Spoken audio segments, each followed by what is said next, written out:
Hi friends, go green V T വിയുടെ മറ്റൊരു വീഡിയോയിലേക്ക് ഏവർക്കും സ്വാഗതം.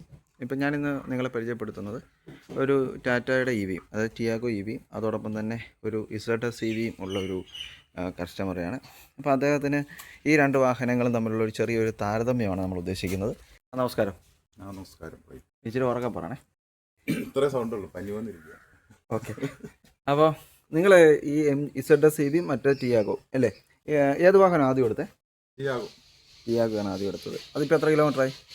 1,08,000. 1,08,000 ആവുന്നു. ഓക്കെ. അപ്പം കറക്റ്റ് 3 വർഷം കഴിഞ്ഞല്ലേ? 3 വർഷം കഴിഞ്ഞു. ഓക്കെ. ഈ വാഹനം ഈ ഇസഡസ് ഇ വി എടുത്തിട്ടോ? 2 വർഷം. 2 വർഷം. എത്ര കിലോമീറ്ററായി? 95 എങ്ങാണ്ടായി. ഓഹ്, കട്ടയ്ക്കുള്ള മത്സരമാണ്.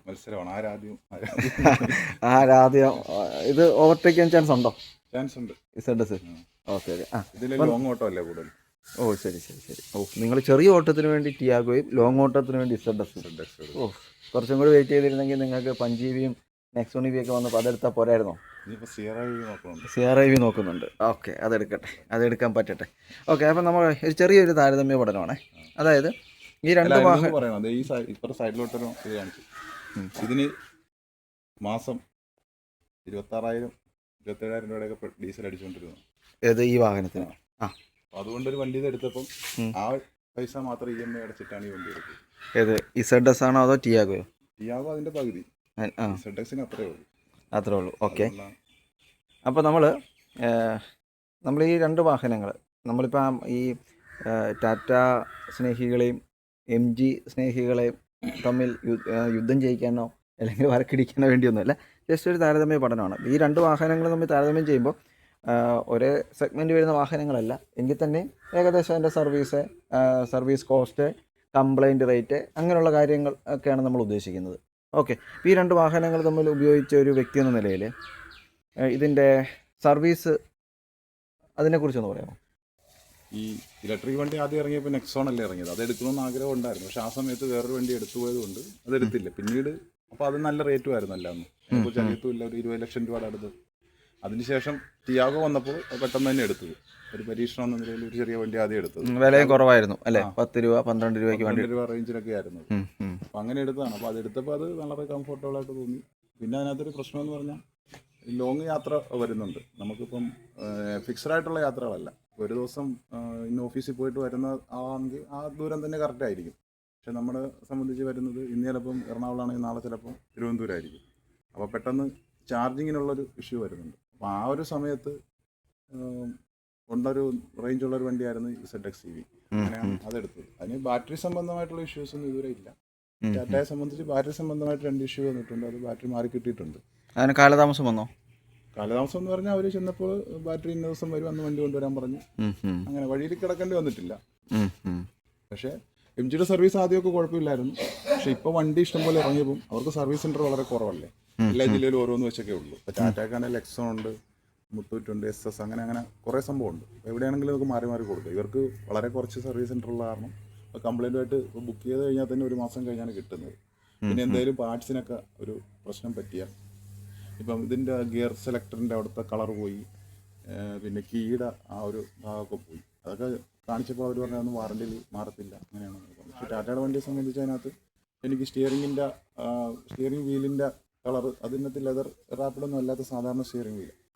അപ്പോൾ അത് കളർ പോയപ്പോൾ അവർ 80,000 കിലോമീറ്ററിന് ശേഷവും അതെനിക്ക് മാറി തന്നായിരുന്നു. അങ്ങനെയുള്ള സാധനങ്ങളൊക്കെ അവർ വാറണ്ടി കവർ ചെയ്യുന്നുണ്ട്. പൊതുവേ കംപ്ലൈൻറ്റ് ഉണ്ടെന്നുണ്ടെങ്കിലും അത് പരിഹരിച്ച് തരുന്നുണ്ട് അവർ.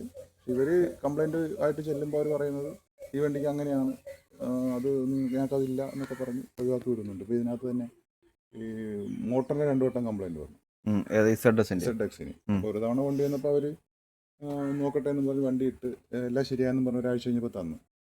തിരിച്ച് തന്നിട്ട് ഇവിടെ വന്നിട്ട് വീണ്ടും കംപ്ലൈൻ്റ് ആയി. അപ്പോൾ നമ്മൾ കംപ്ലൈൻ്റ് ആയപ്പോൾ വിളിച്ചപ്പോൾ തന്നെ അവരുടെ റോഡ് സൈഡ് അസിസ്റ്റൊക്കെ കറക്റ്റാണ്. പെട്ടെന്ന് വണ്ടി വന്ന് ഇവിടെ വന്ന് വണ്ടി എടുത്തുകൊണ്ട് പോയി, വണ്ടി ഓടിക്കണ്ട എന്ന് പറഞ്ഞ് വണ്ടി എടുത്തുകൊണ്ട് പോയി. പക്ഷേ വീണ്ടും ഒരാഴ്ച ഇട്ടിട്ട് അവർ ഓരോ സാധനം മാറി ഏതാണെന്ന് നോക്കി കണ്ടുപിടിച്ചത്. അതിന് യഥാർത്ഥ കാരണം ഇപ്പോൾ അവർ പറഞ്ഞിട്ട്. ഇപ്പോൾ കംപ്ലൈൻറ്റ് മാറിയോ? കംപ്ലൈൻറ്റ് അത് കഴിഞ്ഞ് വന്നിട്ടില്ല. പിന്നെ ഈ സൺറൂഫിൻ്റെ അടക്കുന്നുള്ള സൗണ്ട്, ബോഡിയുടെ എല്ലാ പാർട്സും കിടന്ന് ഇളക്കുക, ഒരു ഇതില്ല. അങ്ങനെ ഒരു സംഭവം ക്വാളിറ്റിയുടെ ഒരു ഇത് തോന്നുന്നുണ്ട്. സ്റ്റിയറിങ് ഒരു സൈഡിലോട്ട് ചെരിഞ്ഞായിരിക്കുന്നു. അപ്പോൾ അത് പറഞ്ഞു കഴിഞ്ഞപ്പോൾ അവർ പറഞ്ഞു ഈ വണ്ടിക്ക് അങ്ങനെയാണ്, ജന്മന അങ്ങനെയാണെന്ന് പറയുന്നു. അങ്ങനെയൊക്കെയാണ് ഇതിൻ്റെ വരുന്നത്. പക്ഷേ നമ്മളിതിനകത്ത് 2 ആഴ്ചയോളം ഷോറൂമിൽ വണ്ടി കിടന്നു. പക്ഷെ അന്നേരം നമുക്കൊരു പകരം വണ്ടിയോ അതിൻ്റെ പൈസയോ തരില്ല. ടാറ്റയാണെങ്കിൽ പക്ഷെ നമുക്ക് ഒരു ദിവസം 1200 രൂപ വെച്ച് തരും, അല്ലെങ്കിൽ നമുക്ക് പകരം വണ്ടി തരും. ഇത് അങ്ങനെയൊന്നുമില്ല, ഇവർക്ക് അങ്ങനെയുള്ള ഒരു സംഭവമൊന്നും ഇല്ലെന്നാണ് പറയുന്നത്. അപ്പോൾ സർവീസ് വെച്ച് നോക്കുമ്പോൾ നിങ്ങൾ പറയുന്നത് ടാറ്റയാണ് ബെറ്റർ എന്നാണ്? സർവീസ് വെച്ച് നോക്കുമ്പോൾ ടാറ്റ ബെറ്റർ എന്നല്ല, തമ്മിൽ ഭേദം. ബെറ്റർ എന്ന് പറയത്തില്ല, ബെറ്റർ എന്ന് പറയത്തില്ല, തമ്മിൽ ഭേദം.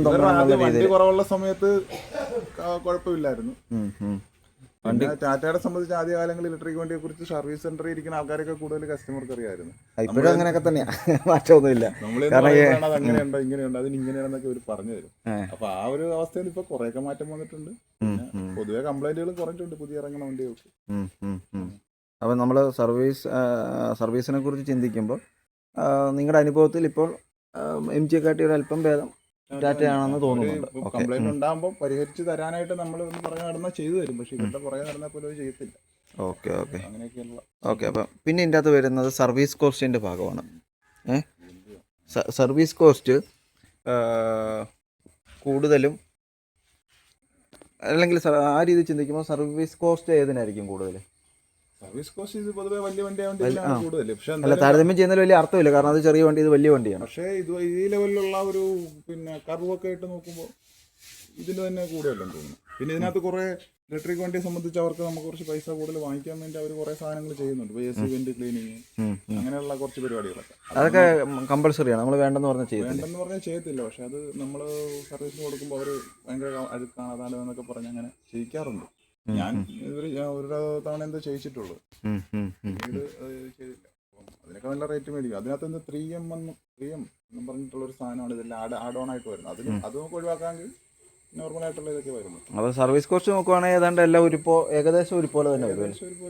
വലിയ കൂടുതലും കുറവൊന്നും പറയാനില്ല. 8,000 ആവറേജ് വരുന്നുണ്ട്, മറ്റേത് 3,000. അല്ല, അതുമായിട്ട് നോക്കിയിട്ട് കാര്യമില്ല. നമ്മൾ ഒന്നെങ്കിൽ നെക്സോണോ അല്ലെങ്കിൽ എത്ര വരുന്നുണ്ട്? നെക്സോൺ ഇപ്പോൾ എനിക്ക് അങ്ങനെ പറയാൻ, ഇപ്പം തേർഡ് സർവീസ് കഴിഞ്ഞേ ഉള്ളൂ. തേർഡ് സർവീസിന് എനിക്ക് 1,800 രൂപയായിരുന്നു. 2,000 രൂപയായി. അത് നമ്മൾ വാഷിങ്ങും കൂടി ചേർത്താം. വാഷിങ്ങിന് തന്നെ 800 രൂപയാണ്. അത് ഒഴിവാക്കി 1,200 രൂപ തന്നെയാണ്. ബാറ്ററി സംബന്ധമായ ഇഷ്യൂസ് വന്നിട്ടില്ല. പിന്നെ ഇതിനകത്ത് കുറേ ഇതൊക്കെ സ്ക്രീനൊക്കെ ഇടയ്ക്ക് ഓഫായി പോകും, AC ഓഫായി പോകും. അത് ഓൾറെഡി അതിനുണ്ട്. AC ഓഫ് ആകത്തില്ല, പക്ഷേ ഇൻഫോർടൈൻമെൻറ്റ് സിസ്റ്റം ചിലപ്പം ഓഫായി പോകും. പിന്നെ നമ്മൾ ഓഫായി പോകുന്ന അങ്ങനെയല്ല, ചിലപ്പോൾ റണ്ണിങ്ങിലോ അല്ല ഓഫാകുന്നത്. നമ്മൾ ചിലപ്പോൾ സ്റ്റാർട്ട് ചെയ്യുമ്പോൾ അത് വർക്കിംഗ് ആയിരിക്കത്തില്ല. പിന്നെ നമ്മൾ ഓഫ് ചെയ്തിട്ട് ഓൺ ആക്കുമ്പോൾ അത് ഇതുവരെ അവർ ചെയ്തിട്ട് വന്നിട്ടില്ല. AC ഓഫായി പോകുന്നതൊക്കെ ഒരു കംപ്ലൈൻറ്റ് തന്നെയാണ് നമുക്ക്. പിന്നെ ഇതിനകത്ത് ഈ ബാറ്ററിയുടെ കേസ് എന്ന് പറഞ്ഞാൽ ഇതിനകത്ത് നമുക്ക് ടാറ്റയുടെ വണ്ടികൾ 10% ആകുമ്പം AC കട്ടാകുക, പവർ കുറയൊക്കെ ചെയ്യുന്നുണ്ട്. ഇതിനകത്ത് ലാസ്റ്റ് % വരെ സ്പോർട്സ് മോഡ് വരെ വർക്ക് ചെയ്യും. ഓ ശരി.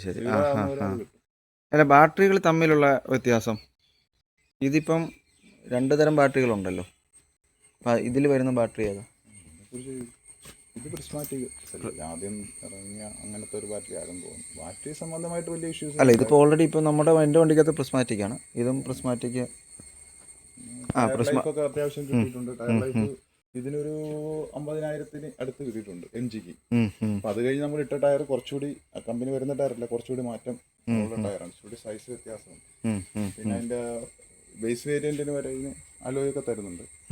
അപ്പം അങ്ങനെ ആ ടയർ മാറ്റി ഇച്ചിരി സൈസ് വീതി ഇച്ചിരി കൂടിയ ടയറായിട്ടിരിക്കുന്നത്. ടിയാഗോയുടെ ടയർ ഒരു ഫസ്റ്റ് ടയർ 68,000 കിട്ടി. രണ്ടാമത്തെ ടയർ ഇപ്പം ഇത്ര ഓടിയിട്ടും ഉണ്ട്, മിച്ചമുണ്ട്, ഒരു 40% മിച്ചമുണ്ട്. ഇപ്പോൾ ഹൈ റേഞ്ചാണ് കൂടുതൽ ഓടുന്നത് ടിയാഗോ. അപ്പോൾ അത് കാരണം കുറച്ചുകൂടി തേയ്മാനം കൂടുതൽ. ഓക്കെ, ഞാനിപ്പോൾ ഇനി നമുക്ക് ഇതിനെ, അതായത് ഈ MG ZSനെ കമ്പയർ ചെയ്യാൻ പറ്റുന്ന ഒരു വാഹനം ഒരു പരിധിവരെ ടാറ്റയുടെ നെക്സോൺ ആണ്. ഈ 2 വാഹനങ്ങൾ ഓടിച്ചിട്ടുണ്ടല്ലോ അത്യാവശ്യം. അപ്പോൾ ഇത് രണ്ടും കൂടെ ഓടിച്ച് നോക്കിയിട്ട് അതിൻ്റെ പെർഫോമൻസ് വെച്ച് നോക്കുമ്പോൾ ബെറ്റർ ഏതാണ്? പെർഫോമൻസ് ഇതിന് പവർ ഇച്ചിരി കൂടുതലുണ്ടല്ലോ. ഇതിന് 160-170 PS എങ്ങനെയാണെന്ന് തോന്നുന്നത്, ഞാൻ കറക്റ്റ് ഓർക്കുന്നില്ല. നെക്സോണിന് അത്രയും ഇല്ല. പക്ഷേ യാത്രാസുഖം എപ്പോഴും നെക്സോൺ തന്നെയാണ്. ഇത് നമ്മൾ ചെറിയ നല്ല റോഡിലൊക്കെ പോകാമെങ്കിൽ കുഴപ്പമില്ല, നല്ല പൊക്കോളും. പക്ഷേ ഇച്ചിരി കുഴിയൊക്കെ ഉണ്ടെങ്കിൽ നമ്മളകത്ത് നല്ല രീതിയിൽ സസ്പെൻഷൻ പിന്നെ സസ്പെൻഷൻ ബെറ്റർ അതിൻ്റെയാണ്, ബെറ്റർ ടാറ്റയുടെ തന്നെയാണ്. പിന്നെ ഇതിൻ്റെ body quality means body quality കുഴപ്പമില്ല. കാരണം ഒരു 2 തവണ ആക്സിഡന്റ് ആയായിരുന്നു. ഒരു തവണ ഒരു ടാങ്കർ ലോറിയുടെ ഭാഗത്ത് ഇടിച്ചിട്ട് ഒരു സൈഡ് മൊത്തം പോയായിരുന്നു. പക്ഷെ അകത്തിരിക്കുന്നവർക്കൊന്നും പറ്റിയൊന്നുമില്ല. പക്ഷെ ചെറിയൊരു കംപ്ലൈന്റ് അന്ന് എയർ ബാഗ് വിരിഞ്ഞിട്ടില്ലായിരുന്നു. അത് നേരത്തെ വേറെ ഒരു വീഡിയോയിൽ അതെ എയർ ബാഗ് വേറൊരു കസ്റ്റമർ ഇപ്പോൾ ഓൾറെഡി കേസിന് പോയിട്ടുണ്ട്. പിന്നെ വേറൊരു സ്ഥലത്ത് പട്ടി വെട്ടം ചാടിയപ്പോൾ വണ്ടി വെട്ടിച്ചിട്ട് ഫ്രണ്ട് വശം ഇടിച്ചിരുന്നു. അന്നേരം എയർ ബാഗ് വിരിഞ്ഞില്ല. പക്ഷെ അന്നേരം വണ്ടി സ്റ്റോപ്പ് ആയതുകൊണ്ടാണോ എന്നറിയത്തില്ല. 2 തവണയും എയർ ബാഗ് വിരിഞ്ഞില്ല. പക്ഷേ ബോഡി ക്വാളിറ്റി കാര്യങ്ങളൊക്കെ ഉണ്ടായിരുന്നു. അകത്തോട്ടൊന്നും നമുക്ക് യാത്ര ബിൽഡ് ക്വാളിറ്റിയും രണ്ടും ഏകദേശം ഒരുപോലെ തന്നെയാണ്. അതുപോലെ വരുന്നുണ്ട് ഏകദേശം തോന്നുന്നു. ഡ്രൈവിംഗ് കംഫർട്ട് അങ്ങനെയൊക്കെ നോക്കിയാലോ? ഡ്രൈവിംഗ് കംഫോർട്ട് യാത്രാസുഖം നെക്സോണിലാണെന്ന് പറഞ്ഞു. പിന്നെ ഡ്രൈവിംഗ് കംഫർട്ടിനെ കുറിച്ച് അതും അതിൻ്റെ ഇത് ഇച്ചിരി സുഖമുണ്ട്. MG ഓടിക്കാൻ കുറച്ചുകൂടി സ്മൂത്ത് പോലെ ഉണ്ട്. രണ്ടും ഏകദേശം ഒരുപോലെയാണ്. അപ്പോൾ ഓൾ ഓവർ ഞാൻ നോക്കിയാൽ നിങ്ങളുടെ കാഴ്ചപ്പാടിൽ ഇതേ സെഗ്മെൻറ്റ് വരുന്ന അല്ലെങ്കിൽ നെക്സോൺ അല്ല കർവുമായിട്ട് കമ്പയർ ചെയ്യുമ്പോൾ ഒരു വണ്ടി എടുക്കാൻ ആഗ്രഹിക്കുന്ന ഒരാൾക്ക് ഏത് വാഹനമായിരിക്കും ബെറ്റർ? ഇപ്പൊ ഈ വണ്ടി ഇല്ലല്ലോ, MGയുടെ ഈ വണ്ടി ZS നിർത്തി. നിർത്തി. വിൻസർ ഇപ്പം വിൻസറുണ്ട്. അവരുടെ ഒരു പൊതുവെയുള്ള ഒരു പ്രശ്നം കംഫോർട്ടാണ്. യാത്ര സുഖം കുറവുണ്ട്, അതൊരു പ്രശ്നമാണ്. പിന്നെ ഇപ്പം ഈ കൺട്രോൾസ് മൊത്തം ഇതിനകത്ത് മാനുവലൊന്നും ഇല്ലല്ലോ. എല്ലാം പുതിയ വണ്ടികളിലൊക്കെ ടച്ച് സ്ക്രീനിലാണ്. അതൊക്കെ ഒരു സാധനമൊക്കെ നമ്മൾ മാറ്റണമെന്നുണ്ടെങ്കിൽ AC കണ്ണാടി മടക്കണമെങ്കിൽ തന്നെ വിൻസറിനൊക്കെ നമ്മൾ ടച്ച് സ്ക്രീനിൽ പോയി അങ്ങനെ എന്തൊക്കെ സംഭവമൊക്കെ ചെയ്യണമല്ലോ. ഇതിനകത്ത് ടാറ്റാക്ക് അത്ര വിഷയമില്ല. പക്ഷെ എനിക്ക് രണ്ടും കൂടി കമ്പയർ ചെയ്യുമ്പം വില ഇച്ചിരി MGക്ക് കൂടുതലല്ലേ. ഇപ്പോൾ ഒരു വിൻസർ നമ്മളിപ്പോൾ എടുക്കുകയാണെങ്കിൽ വിൻസർ പ്രോ എടുക്കുമ്പോൾ 20 ലക്ഷത്തിനടുത്താവും. 20 ലക്ഷത്തിന് മേലെ ആവും തോന്നുന്നു. ഇപ്പം എന്തോ ആ ഒരു കാശുണ്ട്. ഇപ്പം എനിക്ക് തോന്നുന്നു ഒരു സിയറായിക്ക് എടുക്കാൻ തോന്നുന്നു. ഒരു രൂപയൊക്കെ കൊടുക്കാമെങ്കിൽ അത് 50 കിലോവാട്ടിൽ നിന്ന് 64 കിലോട്ട്. അവരെ ടോപ്പ് ആൻഡും ബേസ് വേരിയൻ്റ് ആയിട്ടുള്ള വ്യത്യാസമുണ്ട്. എന്നാലും അത്യാവശ്യം ഫീച്ചേഴ്സൊക്കെ ബേസ് വേരിയൻറ്റിലുണ്ട്. ഇതിൻ്റെ സീറ്റൊക്കെ നമ്മൾ നോക്കുമ്പോൾ സ്പേസ് തോന്നുന്നില്ല. സീറ്റിനൊക്കെ കനൊക്കെ കുറവാണ്. അപ്പോൾ നമ്മൾ ഇരിക്കുന്ന ഭാഗം തൈ സപ്പോർട്ടൊക്കെ കുറവാണ്. അപ്പം പിന്നെ ഹൈറ്റ് ഇപ്പം നമ്മൾ MGയും ടിയാഗോയിട്ട് കണ്ടു കഴിഞ്ഞാൽ സീറ്റ് ഹൈറ്റ് ടിയാഗോയ്ക്കാണ് കൂടുതൽ. ഇതിൻ്റെ സീറ്റ് താഴെ. വണ്ടി വൈപ്പൊക്കെ ഉണ്ടെങ്കിലും മറ്റേ സീറ്റാണ് കുറച്ചും കൂടി ഇച്ചിരി ഉയരം. നമുക്ക് നോക്കിയാൽ ഞാൻ അതിൻ്റെ മെഷർമെൻ്റ് ഒക്കെ എടുത്ത് നോക്കും. പിന്നെ പുറകിലത്തെ സീറ്റിൻ്റെ നമ്മൾ ഇരിക്കുന്ന ഭാഗത്തെ വീതി ഇതിന് കുറവാണ്. അപ്പം നമ്മൾ അകത്ത് കയറി നോക്കുമ്പോൾ സ്പേസ് കൂടുതലുള്ള പോലെ ഒന്ന് കാല് വെക്കാനുള്ള. പക്ഷേ സീറ്റ് കുറവാണ്. അത് പല വണ്ടികളിലും ചെയ്തത്. പഞ്ചും ഇതും കൂടി കമ്പയർ ചെയ്ത് നോക്കുമ്പോൾ പഞ്ചിനകത്ത് നോക്കുകയാണെങ്കിൽ സീറ്റ് സ്പേസ് ഒട്ടും ഇല്ലാത്തതായിട്ട് തോന്നും. പക്ഷേ സീറ്റ് നോക്കുമ്പോൾ പഞ്ചിൻ്റെ സീറ്റിന് നല്ല നീളമുണ്ട്. ഇരിക്കുന്ന ഭാഗത്തിന് നല്ല നീളം. ഇതിന് അത്രയും ഇല്ല. അതുകൊണ്ടാണ് സ്പേസ് നോക്കിയതിനകത്ത്. അതുകൊണ്ടാണ് യാത്രാസുഖം കുറച്ച് കൂടുതൽ നെക്സോൺ കിട്ടാൻ കാരണം അല്ലേ? നമ്മള് സസ്പെൻഷന്റെ കാര്യത്തിൽ സസ്പെൻഷനും ബെറ്ററാണ്. നമ്മള് വണ്ടി എടുത്തിട്ട് അടിക്കുന്ന പോലെ ഇങ്ങനെ ഒലച്ചിലാ ഭയങ്കര. പക്ഷെ നല്ല റോഡിൽ നല്ല കയറി പോകാൻ സ്പീഡൊക്കെ നല്ല അപ്പം ഞാൻ ഇതിൻ്റെ അകത്ത് 3 കാര്യങ്ങളാണ് നോക്കുന്നത്: വില, യാത്രാസുഖം, സർവീസ്. ഇങ്ങനെ ഇത് 3ഉം കൂടി താരതമ്യം ചെയ്യുമ്പോൾ വില വെച്ച് നോക്കുമ്പോൾ ഈ 2 വാഹനങ്ങൾ തമ്മിൽ വലിയ വ്യത്യാസം വരുന്നില്ല. രണ്ടാമത് ഇപ്പം താങ്കൾ പറഞ്ഞതെന്ന് എനിക്ക് മനസ്സിലാക്കിയത് സർവീസ് വെച്ച് നോക്കുമ്പോൾ കുറച്ചും കൂടി MGയെക്കാട്ടി ഇപ്പോൾ ബെറ്റർ ടാറ്റയാണെന്ന് തോന്നുന്നു. ഇപ്പോൾ അവരുടെ സർവീസ് സെന്റർ കൂടുതലുള്ളത് കൊണ്ടാണ്. ഇവരുടെ ഇപ്പൊ കിട്ടാൻ പാടാ. പിന്നെ കുറെ സാധനങ്ങൾക്ക് വാറണ്ടി അങ്ങനെയുള്ള ഇഷ്യൂസ് ഒക്കെ അവർ തരുന്നില്ല ഒന്നിനും. പിന്നെ ഈ ബോഡി റോൾ ഉണ്ട്. പിന്നെ ഈ ഇതാണ് സൗണ്ട് ബോഡിയുടെ ഭാഗത്തു നിന്ന് കേൾക്കുന്ന ഇലക്ട്രിക് വേറെ സൗണ്ട് ഇല്ലല്ലോ. അപ്പം അതിനകത്ത് ഈ വണ്ടിയുടെ ബോഡി പാർട്സ് കിടന്ന് ഇളകുന്ന സൗണ്ട് അങ്ങനെയൊക്കെ ഉണ്ട്. ഈ ടൗണിലൊക്കെ ഓടിക്കുന്ന വണ്ടിയെ സംബന്ധിച്ച് അവരെ അറിയത്തില്ല. ഈ MGയുടെ വണ്ടിയൊക്കെ എടുക്കുന്നവർ കൂടുതലും ടൗണിൽ യൂസ് ചെയ്യുന്നവർ. അവർക്ക് ഇതിങ്ങനെ ഒരു കംപ്ലൈൻറ്റ്. പക്ഷേ നമ്മൾ ചെറിയ റോഡുകളിലൊക്കെ യൂസ് ചെയ്യുന്നവർക്ക് നന്നായിട്ട് ഫീൽ ചെയ്യും. കുറച്ച് ദിവസം കഴിയും. ഈ സൺറൂഫിൻ്റെ ഭാഗത്തു നിന്നൊക്കെ ഭയങ്കര സൗണ്ട് എന്ന് പറയാൻ നമ്മൾ പേടിപ്പിക്കും. അത് ഈ ഒരു വാഹനത്തിന് മാത്രം പ്രശ്നമാണോ? ഇതിൽ പൊതുവേ ഉണ്ടെന്ന് എനിക്ക് തോന്നുന്നു. ഗ്രൂപ്പിലൊക്കെ പറഞ്ഞു കേട്ടിട്ടുണ്ടെന്ന്. ഓക്കെ. പിന്നെ നമ്മൾ പറഞ്ഞ കംഫർട്ടും ഏതാണ്ട് ഒരുപോലെ തന്നെയാണ്. യാത്രാസുഖം അതാട്ടെ. കുഴിയിലൊക്കെ ചാടുമ്പോഴും നമുക്കറിയാം നെക്സോൺ ആണ്. ഓക്കെ. അപ്പോൾ ഇത് നമ്മൾ ശരിക്കും ഇതൊരു താരതമ്യമാണോ എന്ന് ചോദിച്ചാൽ ചെറിയ താരതമ്യമാണ്. എങ്കിൽ തന്നെ ഒന്ന് മനസ്സിലാക്കിയിരിക്കാൻ വേണ്ടി നമ്മളിങ്ങനെ ഒരു വീഡിയോ ചെയ്തെന്ന് മാത്രമേ ഉള്ളൂ. അപ്പോൾ നിങ്ങൾ തീരുമാനിക്കുക. നിങ്ങൾക്ക് നിങ്ങളുടെ അഭിരുചികൾക്കും താല്പര്യങ്ങൾക്കും അനുസരിച്ച് നിങ്ങൾക്ക് കംഫർട്ട് തോന്നുന്ന വാഹനം. 20 ലക്ഷം ആവുകയുണ്ട്. 20 ലക്ഷം ഇപ്പൊ വില കുറഞ്ഞു തോന്നുന്നു. അന്ന് 22. അത് ഇത് നിർത്തുമ്പോൾ 16 ലക്ഷം രൂപ അത്ര എങ്ങാണ്ട് വേണമെന്ന് തോന്നുന്നു. ഓക്കെ. അത് ടോപ്പ് അഡാസ് എല്ലാം ഉള്ള മോഡൽ 30 ലക്ഷത്തിന് കൊടുത്തോണ്ടിരുന്നത് ഇപ്പോണ്ട് 18, 20 അങ്ങനെ ഉണ്ടാക്കി. അതിപ്പോൾ ആ ഒരു എന്തുവാണ് പ്രൈസ് കുറയ്ക്കുന്ന പരിപാടി അതിനെക്കാട്ടി കുറച്ചും കൂടി ബെറ്റർ ആയിട്ട് ചെയ്യുന്ന ടാറ്റ തന്നെയാണ്. ടാറ്റ വിശ്വസിച്ച് ഒരാളൊരു വണ്ടി എടുക്കും. ഒരു 6 മാസം കഴിയുമ്പോൾ അമ്മമാർ എന്ത് ചെയ്യും? വില കുത്തനെ അങ്ങ് താക്കും. ആദ്യം എടുത്തവൻ 3G ആവും. അത് തന്നെ. ഫുൾ ഓപ്ഷൻ 13 ലക്ഷത്തിന് എടുത്തവർ ഇപ്പൊ ഫുൾ ഓപ്ഷൻ 10 ലക്ഷത്തിന് കാണും. അപ്പോൾ അതൊക്കെ എന്ന് പറയുന്നത് ആദ്യം ഇവരെ വിശ്വസിച്ച് വണ്ടി എടുക്കുന്നവരെ ചതിക്കുന്നതിന് അങ്ങനെ തന്നെയാണ്. പക്ഷേ എന്നാലും അതൊരു എന്താ പറയുക ധാർമ്മികമായ ഒരു ഘടകമല്ല. വില കുറച്ചോ ഒരു മാന്യമായ രീതിയിൽ വില കുറയ്ക്കാം. അല്ല ആദ്യം എടുത്തവനെ നശിപ്പിക്കുന്ന രീതിയിൽ വില കുറയ്ക്കുന്നത് അത് ശരിയല്ല. ഇലക്ട്രിക് വണ്ടി എന്ന് പറഞ്ഞാൽ ഒരു ഗാഡ്ജറ്റ് പോലെ തന്നെയാണ്. അപ്പൊ അതെ, ആ ഒരു അതെ. സംഭവം ഒരു ഫോണിന്റെ വില പറയണ പോലെ കുറയും. അപ്പം എന്ത് തന്നെ ആണെങ്കിലും നിങ്ങൾ തീരുമാനിക്കുക നിങ്ങൾക്ക് ഏത് വാഹനം എടുക്കണമെന്നുള്ളത്. നമ്മൾ ജസ്റ്റ് ഒരു Comfort വേണമെങ്കിൽ ടാറ്റ എടുക്കുക. പിന്നെ ചെറിയ ബാറ്ററി ഇഷ്യൂസ് ഒന്നും മുമ്പ് ടാറ്റക്കുള്ള ഇപ്പൊ ഇല്ല. പിന്നെ യാത്രാസുഖം മെയിൻ ആയിട്ട് നോക്കുന്നവര് ടാറ്റ തന്നെ എടുക്കണം. സർവീസ് സെന്ററിന്റെ എണ്ണവും കൂടുതൽ. ഇവർ സർവീസ് സെന്ററൊക്കെ കൂട്ടുവാണെങ്കിൽ കുഴപ്പമില്ല. ഇപ്പൊ വിൻസറൊക്കെ ഉപയോഗിക്കുന്നവർക്ക് ഈ നല്ല രീതിയിൽ കംപ്ലൈന്റ് ഉണ്ട്. പക്ഷെ അവരാരും പുറത്ത് പറയുന്നില്ലെന്ന് എനിക്ക് തോന്നുന്നു. കാര്യം ഒത്തിരി ഞാൻ ചാർജിങ് സ്റ്റേഷനിലൊക്കെ ചെല്ലുമ്പോൾ ഒത്തിരി പേരെ ഹെൽപ്പ് ചെയ്ത് കൊടുക്കുന്നുണ്ട്. വെച്ചാൽ അവർക്ക് ഇതിനെക്കുറിച്ച് അറിയത്തില്ല. എല്ലാവരും ഈ വിൻസറിന്റെ ആ ഒരു നല്ല രീതിയിൽ വലിയ വണ്ടിയാണ് ലുക്ക് കണ്ടങ്ങ് എടുക്കുന്നത്. എന്ന് പറഞ്ഞാൽ അകത്ത സൗകര്യമൊക്കെ കാണുമ്പോൾ എടുക്കും. പക്ഷെ ഇതിനെക്കുറിച്ച് ഒന്നും അറിയത്തില്ല. ചാർജിങ് സ്റ്റേഷൻ വന്ന് സ്റ്റക്കായി. ഞാൻ ഒരാളുമായിട്ട് 4 ചാർജിങ് സ്റ്റേഷൻ വരെ കൊണ്ടുപോയിട്ടുണ്ട് ചാർജ് ചെയ്യാനായിട്ട്. ചാർജ് ആവുന്നില്ല. ഇപ്പോഴത് മാറിയെന്ന് തോന്നുന്നു. അല്ല അങ്ങനെയുള്ള ചെറിയ ചെറിയ പ്രശ്നങ്ങൾ ടാറ്റയ്ക്കും ഉണ്ട്, ഇല്ലെന്ന് പറയാൻ പറ്റത്തില്ല. ആ ഒരു രീതിയല്ല അതിനകത്ത്. ഇപ്പം ആ രണ്ടാമത് ഇറങ്ങിയ വിൻസറിന് ആ പ്രശ്നമില്ല. അപ്പം അങ്ങനെ ഉള്ള ഇഷ്യൂസൊക്കെ ഇതിനിപ്പം കുറഞ്ഞു വന്നിട്ടുണ്ട് ടാറ്റയെ സംബന്ധിച്ച്. മുമ്പ് ഉണ്ടായിരുന്നത്ര ഇല്ല. നമ്മൾ ടിയാഗോ ഒക്കെ ആദ്യം എടുക്കുന്ന സമയത്ത് നല്ല രീതിയിൽ പ്രശ്നങ്ങൾ ഉണ്ടായിരുന്നു. അതൊക്കെ അവർ പഠിച്ചുകൊണ്ടിരുന്ന വണ്ടികളായിരുന്നു. ഇപ്പം കുഴപ്പമില്ല. കംഫോർട്ട് കുറച്ചുകൂടി യാത്രാസുഖം ടാറ്റയാണ്. സർവീസ് ചാർജും പൊതുവെ ഇച്ചിരി കുറവുണ്ടെന്ന് തോന്നുന്നു. Okay okay. നമുക്ക് അതിനകത്ത് അവരുടെ ആപ്പിലെല്ലാം ഉണ്ടല്ലോ ഇത്ര രൂപ. അതാണ് ഏറ്റവും വലിയൊരു ഗുണം. പലരും ആപ്പ് ഉപയോഗിക്കുന്നില്ല എന്നുള്ള കാര്യമാണ് സത്യം. അറിയാൻ മേലാതെ അങ്ങനെ അറിയാൻ മേലാതെ ഉപയോഗിക്കുന്നവരെ സർവീസ് സെൻ്ററുകളിൽ ചെല്ലുമ്പോൾ കൊന്നു കൊല വിളിക്കാറുണ്ട്. ആപ്പിൽ 5000 ആപ്പ് വെച്ച് നമ്മൾ കറക്റ്റ് എത്ര രൂപയാകുമെന്ന് മനസ്സിലാക്കി പോകുന്നവരെ ആ എമൗണ്ട് കൊടുത്താൽ മതി. അല്ലാത്തവരെ പിന്നെ ഇവർ പല ഉടായ്പകളും ചെല്ലുമ്പോൾ പറയും. അപ്പോൾ അതിനെക്കുറിച്ച് മറ്റൊരു വീഡിയോ ചെയ്യാം നമുക്ക്, സർവീസിന് ചെല്ലുമ്പോൾ നമ്മളെ പറ്റിക്കുന്ന രീതികളെക്കുറിച്ച്. അപ്പം ഞാൻ പറഞ്ഞല്ലോ, ഞാൻ പലതവണ പറഞ്ഞു ഇത് താരതമ്യമാണോ എന്ന് ചോദിച്ചാലല്ല, പക്ഷേ ഒന്ന് അറിയാൻ വേണ്ടി മാത്രം ചെയ്തതാണ്. അപ്പോൾ നിങ്ങളുടെ അഭിരുചികളും താല്പര്യങ്ങളും അനുസരിച്ച് നിങ്ങൾക്ക് ബെറ്റർ തോന്നുന്ന വാഹനം എടുക്കുക. മറ്റൊരു വീഡിയോയിലൂടെ നമുക്ക് വീണ്ടും കാണാം.